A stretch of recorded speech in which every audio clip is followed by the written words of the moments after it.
तुम्हाला माहितीये का, पांडवांची संपत्ती म्हणजे काही छोटी गोष्ट नाहीये. रंकू नावानी एक लोकरीचं वस्त्र मिळत होतं त्या काळी. विणलं जायचं आणि त्यासाठी रंकू नावाची लोकर वापरली जायची. त्यामुळे त्या वुलन्सचा उल्लेख येतो. त्या व्यतिरिक्त एका ठराविक पद्धतीच्या सोन्याचा उल्लेख येतो, ते म्हणजे पिपिलिका असं त्याला म्हटलं जातं. म्हणजे पिपिलिका म्हणजे मुंगी.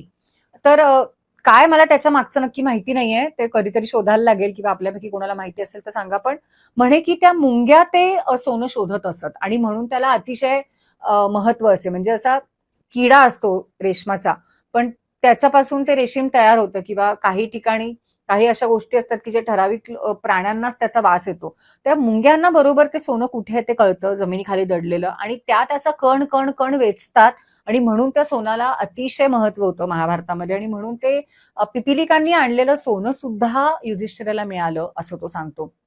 त्या व्यतिरिक्त कितीतरी रत्न, कितीतरी उपहार म्हणजे अलंकार त्याच्यामध्ये आहेत. अश्वांचे प्रकार वेगवेगळे सांगितलेत. रासभ म्हणजे ज्याला आपण तट्टू किंवा खेचरासारखं जे आपण म्हणतो, की तशा पद्धतीची त्याला कितीतरी मिळाली. त्यानंतर हे सांगताना तो सांगतो की प्रत्येक अतिथीच्या मागे 30-30 दास्या ठेवल्या होत्या युधिष्ठिरांनी. म्हणजे तुम्ही विचार करा त्याच्याकडे दास-दासी किती आहेत.